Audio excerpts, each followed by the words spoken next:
नाजरीन, रुपया पैसा में आपको खुशामदीद कहते हैं। मैं हूं अली नासिर। आज जिस मौजू के ऊपर हम बात करेंगे वो है शोबा तामीरात और उसको जो चैलेंजेस का सामना है, जो अपॉर्चुनिटीज़ उसके सामने, उनके मुतालिक बात करेंगे। इसके साथ साथ ये भी अहमियत तलब चीज़ है कि बजट आया और जो बिल्डर डेवलपर हैं इन्होंने जो है मुस्तरद किया उसको। इसके अंदर जो चीज़ें आ रही हैं, ये जिस तरह की बातें हुई हैं, हमें नज़रअंदाज कर दिया गया है। कंस्ट्रक्शन का शोबा जो है बड़ा वसी शोबा है। यहाँ पर बहुत सारे लोग जो हैं एम्प्लॉयड हैं और बहुत सारे लोगों का सरमाया लगा हुआ है और उसको नज़रअंदाज कर दिया गया। इस पर आज गुफ्तगू करते हैं और उसके साथ साथ ये भी बात करेंगे कि ये कोशिश कर रहे हैं, तशहीर करें, नुमाइश करें, बात करें, किसी तरह जो है वो इनके शोबे को तरक्की मिल सके, उसके मुतालिक भी थोड़ी बहुत गुफ्तगू करेंगे। सबसे पहले मैं तारुफ़ कराता चलूँ, हमारे साथ मेहमान आज मौजूद होंगे। हसन बख्शी साहब, साबिक सीनियर वाइस चेयरमैन आबाद, और जनाब अब्दुल करीम आडिया साहब जो कि कन्वीनर हैं आबाद एक्सपो 2017-18 के। आप दोनों मेहमानों को वेलकम करता हूँ। अच्छा, यहाँ पर मैं कोशिश करूँगा गुफ्तगू का आगाज़ में हसन बख्शी साहब से कर लूँ। और हसन बख्शी साहब, मैं चाहूँगा सबसे पहले तो आप हमें ये बताइएगा, वैसे गुफ्तगू हम जिसे कह सकते हैं कि एक सीक्वेंस में करते आ रहे हैं, काफ़ी अरसे से कोशिश कर रहे हैं किसी तरह किक स्टार्ट मिल सके स्पेसिफिक इंडस्ट्रीज़ को जो कि पूरे पाकिस्तान में ऑपरेट कर रही है और हमारी इकॉनमी के लिए नेसेसरी हैं। इसी तरह कंस्ट्रक्शन इंडस्ट्री को बहुत सारे लोगों का ऐसा कहना है कि इस दफ़ा बजट में नज़रअंदाज कर दिया गया। मुख्तसरन मैं चाहूँगा इसके बारे में आप जो हैं कुछ गुफ्तगू करें, फिर बात को आगे लेकर चलते हैं। जी जनाब। बिस्मिल्लाहिर्रहमानिर्रहीम। शुक्रिया अली नासिर साहब। इसमें कोई दो राय नहीं है कि इस बजट में कंस्ट्रक्शन इंडस्ट्री को ना तो सिर्फ फेडरल गवर्नमेंट बल्कि सूबाई गवर्नमेंट ने भी नज़रअंदाज किया गया। दो जो मेजर चेंजेस ये लेके आ रहे हैं इस बजट के तवस्सुत से, एक तो उसमें यह है कि 4 मिलियन से ऊपर की प्रॉपर्टी अगर ख़रीदेगा कोई आदमी पाकिस्तान में तो उसका फाइलर होना लाजमी है। और दूसरी ये जो चेंज लेके आ रहे हैं उसके मुताबिक ये है कि प्रॉपर्टी की वैल्यूएशन फ्री कर रहे हैं और वो इसमें एक कानूनी एक इस तरह गुंजाइश क्रिएट कर रहे हैं कि जो आदमी इसको मिस डिक्लेयर करेगा या अंडर डिक्लेयर करेगा वो प्रॉपर्टी गवर्नमेंट ले सकती है। हम 2-3 रोज़ से मिफ्ता इस्माइल साहब जो फेडरल फाइनेंस मिनिस्टर हैं उनसे, उसके बाद नेक्स्ट दिन प्राइम मिनिस्टर से जो एनॉमली कमेटी बनाई है उसमें, और अगेन फिर एक इकनॉमिक रिफॉर्म्स कमेटी बनाई है प्राइम मिनिस्टर साहब ने, उसमें भी हम उनसे मुलाकात हुई। मैं इस पॉइंट पे उनका शुक्रिया अदा करना चाहूँगा कि उन्होंने एज अ स्टेक होल्डर हमें बुलाया और सुना, जहाँ पर हमने जो इनके ये 2 मेजर प्रपोजल्स पे बात बताई और मैं समझता हूँ कि उनको भी ये बात समझ आई। जहाँ तक पहला ये है कि 4 मिलियन से ऊपर की प्रॉपर्टी कोई नहीं ले सकता, तो हमने कहा कि अगर आप यूँ करने जाएंगे तो देखिए इसकी लीगैलिटी भी हमें चेक करना ज़रूरी है। कॉन्स्टिट्यूशन ऑफ पाकिस्तान इजाज़त देता है हर आदमी को और उसका फंडामेंटल राइट रखता है रोटी, कपड़ा और मकान। यानी कल तो ये भी हो सकता है कि आप खाना खाने से पहले भी फाइलर होंगे तो होटल में जाके खाना खा सकते हैं, तो ये मुमकिन नहीं है, ये चैलेंज हो जाएगा और ये मतलब टिकेगा नहीं। दूसरी बात जो इन्होंने की, जो एक और फंडामेंटल चेंज ये लेके आना चाहते हैं, वो ये कहते हैं कि अंडर डिक्लेयर अगर कोई प्रॉपर्टी करेगा तो हम ये प्रॉपर्टी गवर्नमेंट ले लेगी। हमने बेसिकली पहले तो इनको बताया कि देखें इसमें भी कॉन्स्टिट्यूशन की शिक नंबर 23 और 24 क्लियर है कि अनटिल अनलेस कोई फोर्स मेजॉर और वहाँ रीजनिंग दी गई है कि किस कानून के तहत किस वजह से गवर्नमेंट ये प्रॉपर्टी ले सकती है। इस तरह नहीं हो सकता कि अगर किसी ने मिस चुके डिक्लेरेशन और प्राइस ऑफ प्रॉपर्टी तो प्रोविंस का राइट है, ये ले नहीं सकते। मेरे ख्याल में इनको ये बात भी समझ आई है और मुझे अल्लाह से उम्मीद है कि ये आते हुए बजट में इन दोनों चीज़ों पे मेरे ख्याल में नज़रसानी भी करेंगे, अमेंडमेंट भी नहीं लेके आएंगे।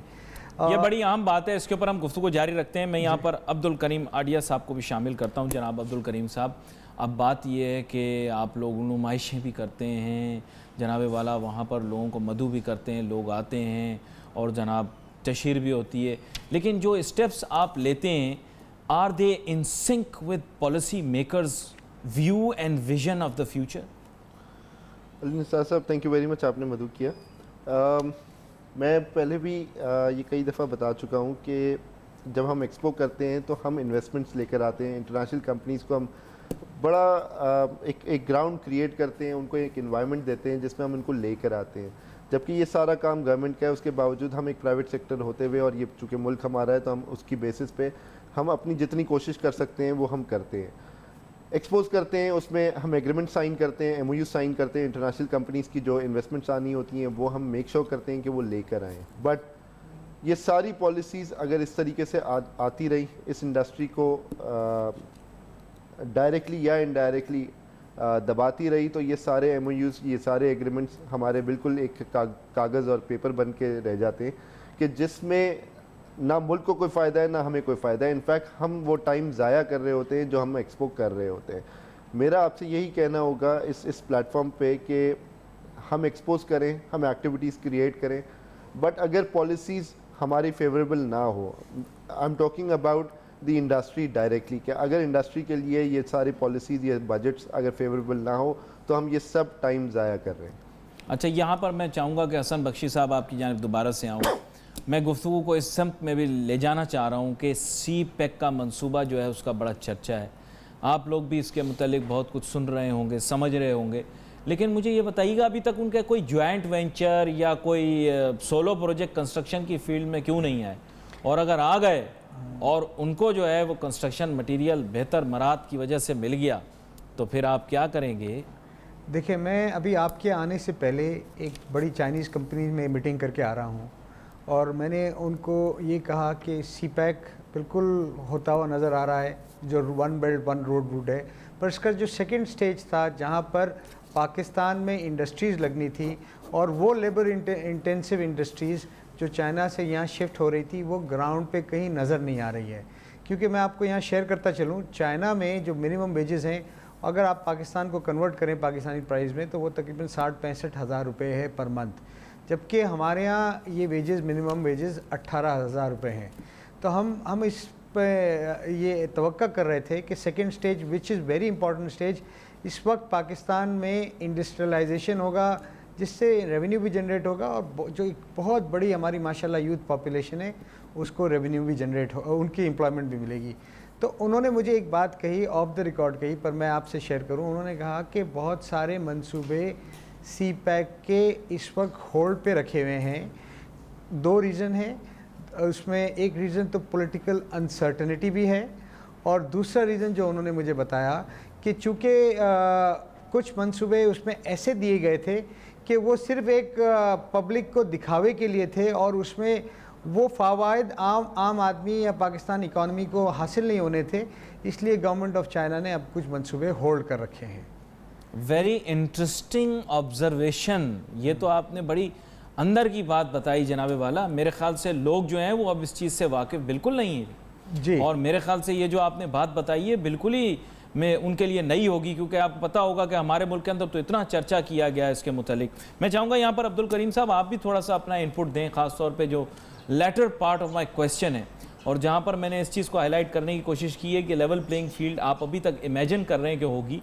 लेवल प्लेइंग फील्ड कैसे क्रिएट हो सकती है जब वहाँ से जो लोग आएंगे they will be more equipped, they will have better access to finance and perhaps will even be enjoying tariff benefits. तो किस तरह से आप compete करेंगे उनके साथ अगर बिलफर्ज वो आ जाते हैं कंस्ट्रक्शन? जी सर, ये जितनी भी कंपनीज हमारी आ रही हैं, मैं I will not only talk about Chinese, I will talk about any and all companies. मेरा पॉइंट हमेशा से ये रहा है कि एक लेवल ग्राउंड होना चाहिए जिसमें आप सबको वेलकम करें, चाहे वो चाइनीज़ हो या वो कोई और हो। हमारा पॉइंट सिंपल सा ये है कि लेवल ग्राउंड दें, हमारे पास जो पॉलिसीज़ हैं वही उनको दें या उनकी पॉलिसीज़ हमारे साथ शेयर करें और हमें भी वही पॉलिसीज़ मिलनी चाहिए। उसकी मेन वजह ये है कि जब लेवल ग्राउंड नहीं होगा और हमारे लिए सख्त कानून होगा और उनके लिए नरम कानून होगा, या उनके जो टैरिफ्स हैं वो ऑन अ लोअर स्केल हो, हमारे पास ऑन अ हायर या हायर स्केल पे हो, तो कंपटीशन तो हम कर ही नहीं सकते। अगर उन्हें ही लेवरेजेस देने हैं तो फिर हमें कह दे, जैसे आरिफ जीवा साहब ने भी आपके एक प्रोग्राम में कहा, जो हमारे चेयरमैन है, कि अगर आप चाहते हैं तो हम मुल्क छोड़ के कहीं और काम करने चले जाते हैं जो हमें लेवरेजेस दें। अगर हमारे अपने मुल्क में अगर हमें ये लेवरेजेस नहीं मिलते तो फिर हमारा यहाँ पे काम करने का फ़ायदा नहीं है। जैसे पहले आपका जो कैपिटल मार्केट था, ये जो आपका इतना बड़ा मेजर कैपिटल 2008 से पहले दुबई में फ्लाई किया था, वो दोबारा फ्लाई हो जाएगा। If that is what your policies, हमारी उम्मीद और तवक्को ये है कि ऐसा ना हो, लेकिन मुझे एक छोटी सी ब्रेक लेनी है। ब्रेक के बाद वापस आते हैं और फिर ये जानने की करेंगे कि ऐसा ख्याल और सोच हमारे यहाँ बिल्डरों के जहन में आए भी क्यों। अगर हम उन्हें लेवल प्लेइंग फील्ड नहीं दे रहे तो किस तरह कम्पीट कर पाएंगे अगर कल फॉरेन एंट्रेंट्स इस मार्केट में आ जाते हैं। Let's take a short break.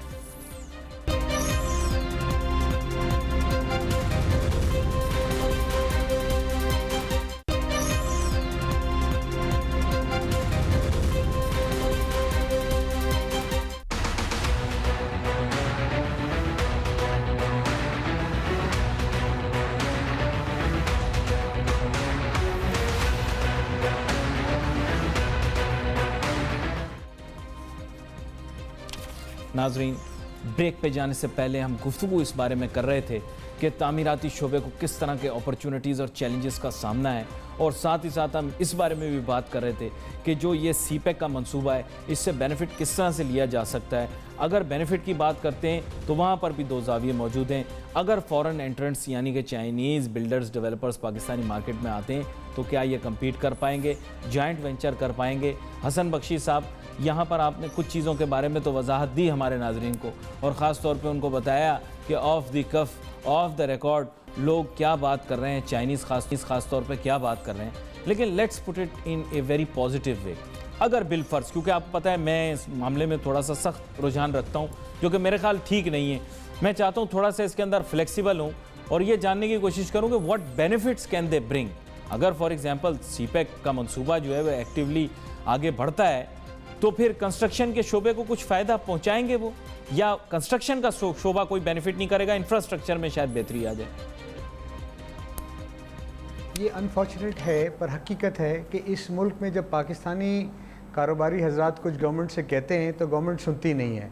हम उम्मीद रखते हैं कि चाइनीज़ अगर इस शोबे में आएंगे तो जो इस शोबे की डिफ़िकल्टीज़ हैं वो गवर्नमेंट को समझ आएगी और वो दूर करेगी और एनेबलिंग इन्वायरमेंट देगी।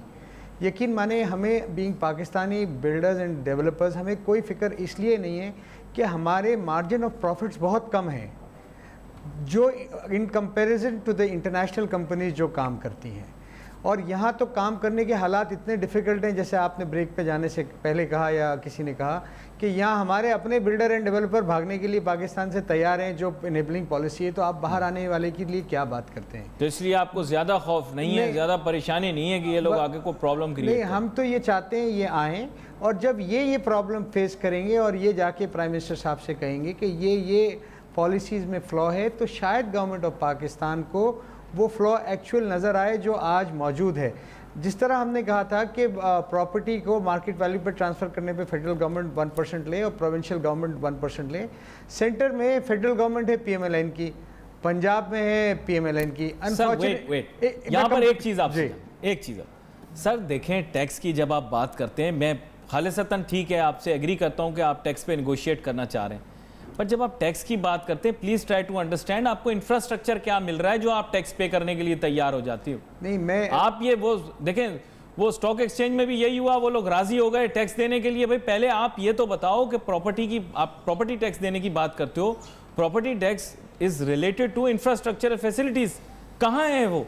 ना तो मेरे पास पानी है, ना मेरे पास बेसिक फैसिलिटीज हैं, ना मेरे पास रोड प्रॉपर है, पॉट होल्स इतने बड़े बड़े हैं सड़कों के बीच में, तो और रोड्स की कोई मेंटेनेंस नहीं है। पब्लिक लाइटिंग की सूरत हाल ऐसी है कि रोशनियों के शहर के अंदर अंधेरा रहता है। तो कहाँ, मतलब आप क्यों इस पर अग्री करें जब तक, हाँ there should be a comprehensive. Ali Nasir साहब, अगर हमने ये आप वाली अप्रोच ली तो मैं नहीं समझता पिछले 65-70 साल में उस हिसाब से इंफ्रास्ट्रक्चर डेवलपमेंट हुआ है जैसे होना चाहिए। तो मैं तो समझता हूँ फिर हम सब ने कारोबार बंद करके उन इलेक्टेड लोगों को और उस ब्यूरोक्रेसी को वो इंफ्रास्ट्रक्चर डेवलपमेंट इंतज़ार करना चाहिए जो आइडियल सिचुएशन हो। देखिए, डेवलपिंग कंट्रीज़ में आइडियल सिचुएशन नहीं हो सकती, ये आप समझ लें। ये कॉम्प्रोमाइज़ करके हमें रहना है, और अगर हम इसको एक्सेप्ट करेंगे तो हम पाकिस्तान में रहेंगे भी, बढ़ेंगे भी और काम फैलाएंगे भी। हमें गवर्नमेंट के साथ, चाहे वो फेडरल गवर्नमेंट हो, प्रोविंशियल गवर्नमेंट हो, मिलके चलना है, और उनको भी ये इंश्योर करना चाहिए कि देखें कोई बाहर वाला आके मुल्क नहीं बनाएगा। बाहर वाला कहीं भी आता है सिर्फ और सिर्फ उसका मकसद होता है पैसा कमाना। Profit, yes. उसका इस मुल्क से कोई वो अटैचमेंट नहीं है कि ये मुल्क रहेगा, ये मुल्क मजबूत होगा, ये मुल्क प्रॉस्पर होगा तो हम मजबूत होंगे। तो देखें, ये फेडरल गवर्नमेंट को, प्रोविंशियल गवर्नमेंट को समझना चाहिए जो हमारे वेरी इंटरेस्टिंग पॉइंट हियर। यहाँ पर मैं अब्दुल करीम साहब को भी शामिल करता हूँ। अब ये एक जाविया तो आपके सामने आ गया अब्दुल करीम साहब।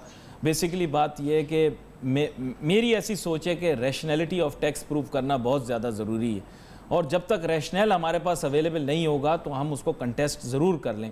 क्योंकि देखें, कैपिटल गेंस टैक्स ने भी एक, मैं कहूँगा कि प्रॉपर्टी के कारोबार को काफ़ी ठेस पहुँचाई। अब उसके अंदर कह रहे हैं कि कुछ रिफॉर्म लेकर आ रहे हैं, but when you talk about paying taxes you have to be very careful. Tax paying nations जो होती हैं हमेशा वो एक एक पाई का हिसाब लेती हैं। तो प्रॉपर्टी टैक्स हम देते हैं और उसके एवज हमें मिलता क्या है, ये एक सवाल है, इसका जवाब आप भी दें। जी अली निसार साहब, हम सिर्फ प्रॉपर्टी टैक्स नहीं देते, प्रॉपर्टी गेन टैक्स वो अलग देते हैं। इसके अलावा 3-4 और टैक्सेस हैं जो हम बताएं। आइडल प्रॉपर्टी जब पड़ी होती है तो उसका एक अलग टैक्स होता है, वो तो ना यूटिलाइजेशन नहीं करते ना, नॉन यूटिलाइजेशन टैक्स जो होता है वो अलग देते हैं। इसके अलावा भी डायरेक्टली इनडायरेक्टली और बहुत सारे टैक्सेस हैं जो हमें देना पड़ता है लामहला। पॉइंट हमारा मैं हसन बख्शी साहब के साथ बिल्कुल सेकंड करूंगा उनकी इस बात को। उसकी वजह यह है कि हमें कहीं ना कहीं कॉम्प्रोमाइज़ करके चलना पड़ता है। मैंने जैसे आपको बताया, हमने मिसाल भाई आपका कॉम्प्रोमाइज है और हम आपके कस्टमर हैं, इस कॉम्प्रोमाइज का इम्पैक्ट तो हम लेंगे ना प्राइस की सूरत के अंदर। तो ये कॉम्प्रोमाइज हमसे भी तो पूछ ले कोई कि हम राजी हैं इस कॉम्प्रोमाइज से। देखिए अली निसार साहब, ये सिर्फ डायरेक्टली आपके पास नहीं आता। सबसे पहले हमें इस चीज़ को बर्दाश्त करना पड़ता है। उसकी वजह ये कि जब हम लैंड लेते हैं तो ये हमें ये सारे चार्जेस बेयर करने पड़ते हैं। हमें जो प्राइस की इन्फ्लेशन है वो हमें बेयर करनी पड़ती है। सबसे पहले तो हम उसके टारगेट बनते हैं। उसके बाद जब हम कॉम्प्रोमाइज़ करते हैं तो हम अपने कस्टमर को भी कॉम्प्रोमाइजिंग सिचुएशन पे उनको समझाते हैं कि भाई ऐसा नहीं, ऐसे कर सकते। और इस तरीके से हमने ये टैक्स भर के और ये प्रॉपर्टी क्रिएट करनी होती है। बट जिस तरह से हसन बख्शी साहब ने ये बताया कि इस तरीके से इस बजट में इन्होंने टैक्सेस के बारे में जो मेंशन किया है, उसमें मुझे बज़ाहिर ये पर्सनल फीलिंग है एज अ डेवलपर कि हम अपने कस्टमर्स को अग्री नहीं कर पाएंगे। और ये बड़ी मुश्किल सिचुएशन हो जाएगी जहाँ पे हमारा कैपिटल मार्केट में जो इन्वेस्टर्स हैं या दूसरी इंडस्ट्रीज़ के जो कैपिटल फ्री पड़ा हुआ है, जो कि आपको पता है ट्रेड की जिस तरह से जो हालत है, हाँ, उसमें जो कैपिटल फ्री पड़ा हुआ है वो चूंकि प्रॉपर्टी में आता है, कहीं ना कहीं तो रोल होना है। अगर वो रोल नहीं होगा तो आइडल पड़ा रह जाएगा। और आइडल पैसा जो होता है वो गवर्नमेंट के लिए भी बेकार है और उस शख्स के लिए भी बेकार है कि जिसके पास वो पैसे हैं। तो मेरे ख्याल में वो मार्केट में घूमना ज़रूरी है। अब वो अगर प्रॉपर्टी मार्केट में आता है और वो किसी ना किसी तरीके से डायरेक्ट या इनडायरेक्ट टैक्सेस पे करता है, और उसमें अगर जिस तरह से 40 लाख रुपए या 4 मिलियन का जो उन्होंने एक बॉर्डर लाइन दी है, 40 लाख रुपए में कराची में फ्लैट मिलता कहाँ पर है? अगर ये बॉर्डर लाइन थोड़ी सी निगोशिएट कर दी जाए, सर रेजिडेंशियल भी नहीं मिलता, कमर्शियल तो दूर की बात है। अगर ये थोड़ा सा निगोशिएट कर लिया जाए उसको ऑन म्यूचुअल ग्राउंड्स, जो उसकी कंसर्न इंडस्ट्री है उसके साथ बैठ के उनसे वो फिगर्स ले लिए जाए तो बेहतर रहेगा। क्योंकि बिल्कुल अहम चीज़ है, अहम। क्योंकि सर मैं अगर खानसामे का काम है कि खाना बनाना, अगर मैं उसके अलावा किसी और को कहूँगा खाना बनाने का तो डेफिनेटली उसको ख़राब करेगा। नहीं, यहाँ पर जनरल अप्रोच है नो इट ऑल। यहाँ पे जो आदमी इख्तिदार में आ जाता है या जिसको ज़रा सा इख्तियार मिल जाता है, उसे लगता है कि मुझसे ज़्यादा अक्लमंद कोई आदमी नहीं है। मोहम्मद हसन बख्शी साहब, ये एक चैलेंज और प्रॉब्लम है, आपको पॉलिसी मेकर्स के साथ बहुत ज़्यादा फेस करेगा, क्योंकि उनकी अप्रोच यही होती है नो इट ऑल। वो कहते हैं साहब आप हमसे मिलने के लिए आए, हमें सब कुछ पता है। तो ऐसे लोगों को कैसे से समझाएं और किस तरह से उनको एक्सप्लेन करें जो पहले से माइंडसेट एक बना के बैठे हैं कि जनाबे वाला ये चीज़ इस तरह से होती है और ये चीज़ ऐसे होनी है। तो आप कन्विंस करेंगे, निगोशिएट करेंगे, कैसे करेंगे?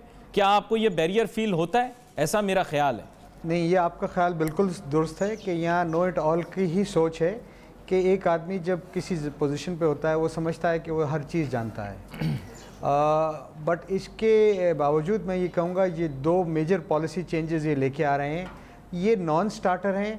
और आई थिंक गवर्नमेंट ने भी ये रियलाइज़ कर लिया है कि अगर ये करेंगे तो ये प्रॉपर्टी का बिज़नेस ना सिर्फ तबाह हो जाएगा, बिल्कुल बंद हो जाएगा। आज कराची की मैं मिसाल इसलिए देता हूँ कि हम कराची स्टूडियो में बैठे हैं। 1992 में 16% लोग कच्ची आबादी में रह रहे थे, आज 2017 में ये तादाद बढ़ के 58% हो गई है। अगर ये हाउसिंग एंड कंस्ट्रक्शन इंडस्ट्री पे कदरन लगाते रहेंगे, इसको रोकते रहेंगे, तो ये तादाद बढ़ के 60, 65, 70 और 75% हो जाएगी, जो कि एक मुल्क में लॉ एंड ऑर्डर सिचुएशन भी, हर बड़ी सिटी की बात कर रहा हूँ, सिर्फ कराची की बात नहीं कर रहा हूँ, जिसमें कराची भी है, लाहौर भी है, इस्लामाबाद भी है, दूसरे हैं, ये एक law and order situation create हो जाएगी, ये क्योस होगा। इसलिए मैं समझता हूँ इसमें ना सिर्फ हमारे वो इदारे जिनका काम है लॉ एंड ऑर्डर मेंटेन करना, उनको भी इस पे देखना चाहिए कि ये वो इंडस्ट्री जो 32 इंडस्ट्रीज़ को चलाती है, ये वो इंडस्ट्रीज़ जो 25 लाख लोगों को एम्प्लॉयमेंट देती है, ये वो इंडस्ट्री जहाँ देहात से उठ के आदमी काम करने आ जाता है, उसको 700 रुपये यौमिया मिलता है, यानी 28,000 रुपये माहाना मिलता है, सोने की जगह मिलती है, रहने की जगह मिलती है। ये वो इंडस्ट्री जो वो 4 साल काम करता है, उसके 1400 रुपये माहाना यौमिया मिलता है, और वो फिर गल्फ़ चला जाता है। अगर हम ऐसी इंडस्ट्री को बंद करना चाहते हैं, इसके पीछे क्या वजूहात हैं, इसके पीछे कौन वो लोग हैं जो एक वो मदर इंडस्ट्री को पाकिस्तान में बंद करके एक डिफ़िकल्ट सिचुएशन क्रिएट करना चाहते हैं, तो मेरी आपके प्रोग्राम के हवाले से सबसे ये दरख्वास्त होगी कि देखें इसको कौन वो लोग हैं जो पाकिस्तान में चलती हुई स्टील मिल्स, चलती हुई सीमेंट मिल्स, चलती हुई टाइल्स मैन्युफैक्चरिंग फैसिलिटीज़, चलते हुए वो दूसरे प्लांट, मैं बोलता हूँ किलो के प्लांट, यू नेम इट, कौन इन सब को हिट करना चाहता है? भाई ये तो अब आपके देखने की भी चीज़ है ना कि बुनियादी तौर पे मेन कंपेटिटर तो वही मुल्क है जिसके साथ आपने रिश्ता कायम किया है। अब थोड़ा लोगों को बुरा लगेगा, लेकिन to be very frank, construction industry के जो जितने आपके ऑल्टरनेटिव्स हैं ये तो वहीं से आते हैं और चीपर भी हैं वहाँ से। लेकिन अगर मैं ज़्यादा बोलूँगा तो फिर शायद नज़रों में आ जाऊँ, लोगों को बुरा लगना शुरू हो जाए। But you know very well कि टाइल्स और कहाँ से आ रही हैं, बाथरूम वेयर कहाँ से आ रहा है, फिटिंग्स कहाँ से आ रही हैं, सरिया कहाँ से आ रहा है, ये सब चीज़ें तो सर एविडेंट हैं लोगों के लिए। मेरे ख्याल ये एक लम्हा फ़िक्रिया है। यहाँ पर मैं चाहूँगा अब्दुल करीम साहब आपसे भी ये जानने की कोशिश करूँ कि एक बड़ा इंपॉर्टेंट एस्पेक्ट है, इस मुल्क के अंदर बहुत ज़्यादा यूथ है और यूथ को देनी मुलाजमतें। अब आप लोग हायर करते हैं अनस्किल्ड और सेमी स्किल्ड यूथ, आप स्किल्ड यूथ को कब एम्प्लॉय करेंगे, हाईली एजुकेटेड यूथ को कब एम्प्लॉय करेंगे? क्या आपके पास एम्प्लॉयमेंट की अपॉर्चुनिटी मौजूद है आपके सेक्टर के पास? अली निसार साहब, इस पे हम काफ़ी काम कर रहे हैं, बट मैं पहले उसी पे आ जाऊंगा कि हमें पहले पॉलिसीज़ तो दें कि जो हमारी लोकल कंपनीज़ हैं उनको ग्रो तो करने दें। मैं अगर एक MBA रखता हूँ, लाख, सवा लाख, 1.5 लाख रुपए, अब जो आपको ग्रो करने दे रहे हैं ना, अब मौका दे रहे हैं, आपको टैक्स देना पड़ेगा। अब आपका अकाउंटिंग डिपार्टमेंट इतना बड़ा होगा कि आप बेफिक्र हो जाएं, बहुत सारे MBA और चार्टर्ड अकाउंटेंट सब हायर हो जाएंगे।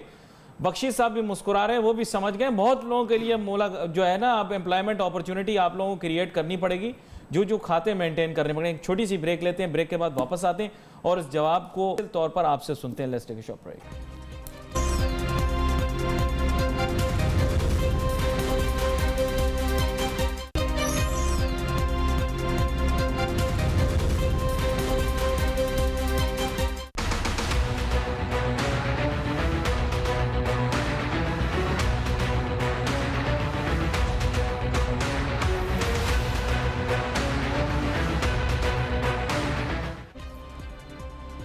नाज़रीन वेलकम बैक आफ्टर ब्रेक। गुफ्तगू हमारी जारी है। बात हम यही कर रहे थे कि तामीरात के शोबे के लिए क्या अपॉर्चुनिटीज़ हैं और कौन कौन से चैलेंजेस हैं। ब्रेक पे जाने से पहले अब्दुल करीम साहब से मैंने ये जानने की कोशिश की थी कि आप कहते हैं कि जनाब आप जॉब प्रोवाइड करते हैं, आपका सेक्टर बहुत सारी जॉब्स प्रोवाइड करता है, लेकिन वो अनस्किल्ड और सेमी स्किल्ड लोगों को हाई नॉलेज और ख़ास तौर पे स्किल्ड वर्कर्स के लिए क्या जॉब्स हैं आपके सेक्टर में, थोड़ा सा हमें बताइएगा अब्दुल करीम साहब, ताकि हमारे नाजरीन को पता लग सके। और साथ साथ ये भी बताइएगा फ्यूचर के अंदर क्या कोई अपॉर्चुनिटीज़ भी क्रिएट करेंगे उनके लिए। अली निसार साहब, असल में मैंने आपको शुरू में जब आपको बात कही कि पॉलिसीज़ अगर हमारे पास होंगी, जो हमारी लोकल कंपनीज़ हैं, जब वो ग्रो करेंगी तो डेफिनेटली हम इस तरह के जो हमारे स्पेशलाइज आर्किटेक्ट्स होते हैं, इंजीनियर्स होते हैं, जो इन हाउस हम रख सकते हैं, उसका पूरा एक डिपार्टमेंट होता है। देखिए, हमारा कंस्ट्रक्शन का काम अकाउंट से रिलेटेड ज़रूर है, अकाउंट्स नहीं है। हम सर्विस इंडस्ट्री ज़रूर है, हम कंस्ट्रक्शन करते हैं, हम घर बना के देते हैं, घर बना के और उसके बाद हम उसको बेचते हैं।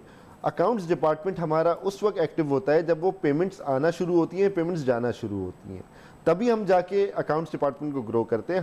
हम चाहते ये हैं कि हम अपने आर्किटेक्ट्स, इंजीनियर्स, स्किल्ड वर्कर्स, जो हमारे स्किल्ड डिपार्टमेंट्स हैं, वो हम ग्रो करें ताकि हम क्वालिटी ऑफ कंस्ट्रक्शन जो है वो बेहतर करें। लेकिन वो उस वक्त कर सकते हैं जब हम हाई ग्रेड क्वालिटी का प्रोडक्ट इस्तेमाल करें, हाई ग्रेड कंस्ट्रक्शन करना शुरू करें, और वो उसी वक्त मुमकिन है जब हमारे पास पॉलिसीज़ अच्छी हो, हमारी कंस्ट्रक्शन कंपनीज के लिए ब्रीदिंग स्पेस हो ताकि वो काम कर सकें। बख्शी साहब, क्या ब्रीदिंग स्पेस चाहते हैं आप ताकि आप एम्प्लॉय कर सकें हमारी एजुकेटेड यूथ को? हमें भी बताएं वो ब्रीदिंग स्पेस क्या है। How will you employ qualified youth of this country? इसमें मेरा एक राय थोड़ी मुख्तलिफ है। मैं कहता हूँ आज भी कंस्ट्रक्शन इंडस्ट्री बहुत सारे qualified engineers, architects, chartered accountants, उसके बाद प्रोफेशनल्स, वकला हजरात, कोई भी प्रोजेक्ट बनता है, क्या आप बताएं वो प्रोजेक्ट क्या इंजीनियर के बगैर बन सकता है?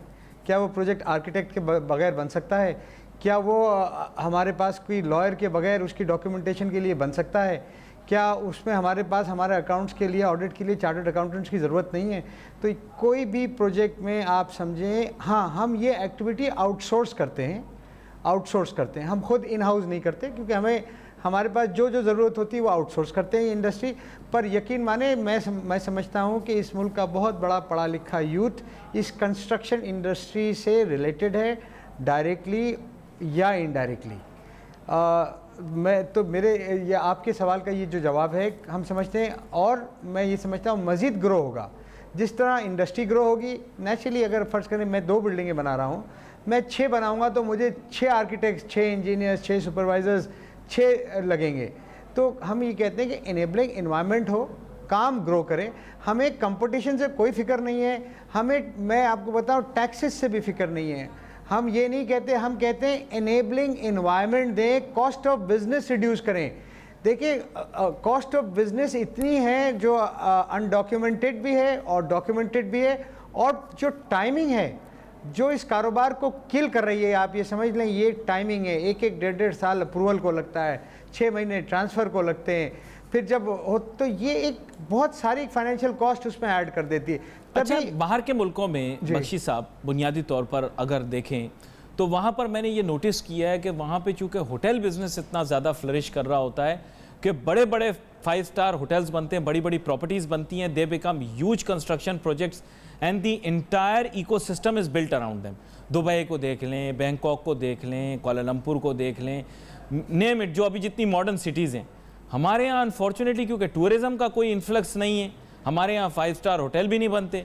जब 5 स्टार होटल नहीं बनते तो एरिया का ऑरा नहीं बनता, तो उसके इर्द गिर्द जो है वो इतनी ज़्यादा कंस्ट्रक्शन एक्टिविटी नहीं होती। क्या आप एग्री करते हैं इस बात से? मैं बिल्कुल आपकी बात को एग्री करता हूँ, और मैं आपको ऐसे मिसाल दूँ कि देखिए पिछले 10-15 साल पाकिस्तान के लिए लॉ एंड ऑर्डर के हिसाब से बहुत चैलेंजिंग रहे। ये 2 साल से हालात बेहतर हुए हैं। हम पिछले हफ्ते इस्लामाबाद थे तो मेरियट में हमें रूम नहीं मिला, पीसी में रूम नहीं मिला, सरीना में रूम नहीं मिला। There was not single room available. मेरी ट्रैवलिंग पाकिस्तान में रहती है, कभी लाहौर कभी इस्लामाबाद, और आज कराची में भी आप चले जाएं तो आपको रूम $400 में मिल रहा है। तो जिस चाइनीज़ कंपनी से मैंने बात की तो उसने कहा कि यार बख्शी ये बड़ा सरप्राइजिंग है कि $400 में रूम मिल रहा है। तो हम इस पर भी देख रहे हैं कि हम 5 स्टार होटल्स या सर्विस अपार्टमेंट्स पाकिस्तान के मुख्तलिफ इलाकों में सेटअप करें। ये इसका बहुत बड़ा दारोमदार देखें इन्फ्लक्स ऑफ पीपल पे था, चाहे वो लोकल लोगों का विजिटिंग हो या टूरिस्ट की हो, अब और कारोबारी लोगों की हो। अब ये हालात कुछ बेहतर हुए हैं, तो मैं समझता हूँ more 5 star, 6 star, 4 star hotels are going to come up, और उसके हिसाब से जैसे आपने कहा एनवायरनमेंट भी बिल्टअप होगा, और लोगों को आज $250 से कम रूम मिलता नहीं पाकिस्तान में। नहीं मिल रहा, बड़ा प्रॉब्लम हो रहा है, बल्कि फॉरेनर्स बहुत सारे डिस्करेज हो रहे हैं। मैं मतलब ये बात कह सकता हूँ बेसिकली इसमें गवर्नमेंट ऑफ पाकिस्तान को बड़ा वर्क करना पड़ेगा, कोई जल्द से जल्द कोशिश करे कि ज़्यादा से ज़्यादा कैपेसिटी को इंक्रीज़ करना पड़ेगा। यहाँ पर जो अहम चीज़ ये भी है कि we have to rethink our entire business tourism strategy. मैं अब्दुल करीम साहब ये भी आपसे जानना चाहूँगा कि यहाँ पर इस चीज़ के बारे में आप बताएं कि जो पोटेंशियल एग्जिस्ट करता है कराची के अंदर। आपको पता होगा कि एक 5 स्टार होटल एडिशनल बन भी रहा था, एक 5 स्टार होटल जो है खंडर बना पड़ा है, एक 5 स्टार होटल को मॉल बना दिया गया है। तो क्या मतलब इस पोटेंशियल को आप किस तरह से टैप करें? क्या आपके ख्याल से रिवाइव किया जा सकता है? अभी जैसे बख्शी साहब बता रहे हैं $250 के जो है वो कमरे मिल रहे हैं एक 1 नाइट के, तो how do we manage this? Sir बिल्कुल हो सकता है, और it's just about the will. अगर करना चाहें तो सब कुछ हो जाता है।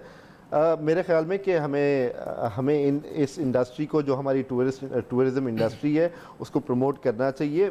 इसके अलावा अगर आप बिज़नेस क्रिएट करेंगे या बिजनेस अपॉर्चुनिटीज क्रिएट करेंगे तो ऑटोमेटिकली आपके पास विजिटर्स इन लाइन होता है। क्योंकि आप एक्सपो कर रहे हैं, अब एक्सपो अगर करते हैं, अगले साल करते हैं, उससे अगले साल करते हैं, तो लोग गेस्ट तो आएंगे ना, फॉरेन डेलीगेट्स आएंगे तो रहेंगे कहाँ? अभी तो मैं गवादर ले जाने की बात करता हूँ तो 50 लोगों से ज़्यादा तो जहाज़ में नहीं जा सकते। तो अब आप मुझे बताएं किस तरह से मैनेज करें, या वहाँ पे maybe 1 5 star property is there और 2 आर देयर, किस तरह मैनेज करेंगे? कुछ तो करना पड़ेगा, जल्दी ना करें ये काम। सर हर चीज़ का, जो हमारी कंस्ट्रक्शन इंडस्ट्री है वो वन नाइट स्टैंड पे काम नहीं कर सकती। डेफिनेटली एक टाइम ड्यूरेशन चाहिए होता है कंस्ट्रक्शन को, वो उसकी डेवलपमेंट को एक टाइम चाहिए होता है जो कि लाजिम है। हम यहाँ पे कुछ और कराची में, इस्लामाबाद में, लाहौर में, जो हमारी मेजर सिटीज़ हैं उसमें डेफिनेटली 5 स्टार होटल्स आ रही हैं, बल्कि हमारे पास तो ये भी इंफॉर्मेशन है कि कुछ 7 स्टार होटल्स की भी एप्लीकेशंस आई हुई हैं। उन्होंने रिक्वेस्ट की है कि हम 7 स्टार होटल्स खोलना चाहते हैं, क्योंकि यहाँ पे डिमांड है, सप्लाई नहीं है। फाइल पास कराना ही एक बड़ा मुश्किल काम है। फाइल कैसे पास कराएं सिटी एरियाज के अंदर? That's a big challenge. Sir ये तो गवर्नमेंट का काम है कि उसको एक्सपर्टाइज करे, डॉक्यूमेंटेशन एक्सपर्टाइज करें, हम अपना काम एक्सपर्टाइज कर सकते हैं। उसके लिए टेक्नोलॉजीज़ होती हैं, टेक्नोलॉजीज़ के लिए ही हम ये एक्सपो करते हैं। अच्छा, एक और चीज़ मैं आपको बताता चलूँ अली साहब, कि हम इसी एक्सपो के दौरान हम सेमिनार्स करते हैं जिसमें हम अपने ही डेवलपर्स और बिल्डर्स को एजुकेट करते हैं थ्रू प्रॉपर प्रोफेशनल आर्किटेक्ट्स और इंजीनियर्स, जो हमें बाहर से आके, जिन्होंने बाहर से पढ़ा हुआ है, वो आके हमें एजुकेट करते हैं। हम अपने आप को भी ट्रेन कर रहे हैं, अपने आप को भी एजुकेट करते हैं, ताकि ज़रूरी है, ताकि जिसमें हम गुड टेक्नोलॉजी जो बाहर इस्तेमाल हो रही है, फॉरेन कंट्रीज़ में इस्तेमाल हो रही है, जिसमें यूरोपियंस और अमेरिकन स्टैंडर्ड्स पे जो काम हो रहा है, हम उसके साथ मिलके अपने आप को एजुकेट कर रहे हैं। और उसके साथ साथ हम जो यंग यूथ है उसको भी एजुकेट करने की कोशिश कर रहे हैं, और उसको भी इन लाइन अपने साथ करने की कोशिश कर रहे हैं। उसका तरीका ये है कि हम अगर खुद डायरेक्टली उसको हायर ना करें, तो हमारे साथ जो allied industries connected 72 direct allied industries हैं and 102 indirect and direct allied industries हैं, उसमें भी हमारे साथ, उनके साथ जेवीज़ क्रिएट हुए हुए, जहाँ पे हमने उनके साथ डिस्काउंट रेट्स लिए हुए। उसके साथ साथ जो अपॉर्चुनिटी हम अपने यंग यूथ को दे सकते हैं उस इंडस्ट्री में, वो भी उन्होंने प्रॉमिस किया हुआ है कि हम आपके साथ मिलकर उनको हायर करेंगे। मैं आप दोनों मेहमानों का शुक्रिया अदा करना चाहता हूं। आप शो पे आज हमारे साथ शामिल हुए। मेरे ख्याल से बहुत सारे मौज़ूआत जो हैं एक साथ जो हैं को हमने एड्रेस कर लिया, जिसके अंदर पॉलिसी मैटर्स भी आ गए। यहाँ पर नाज़रीन, भी wait for your messages on Facebook. Ali Nasir को, हमारी टीम को इजाज़त दीजिए। अल्लाह हाफ़िज़।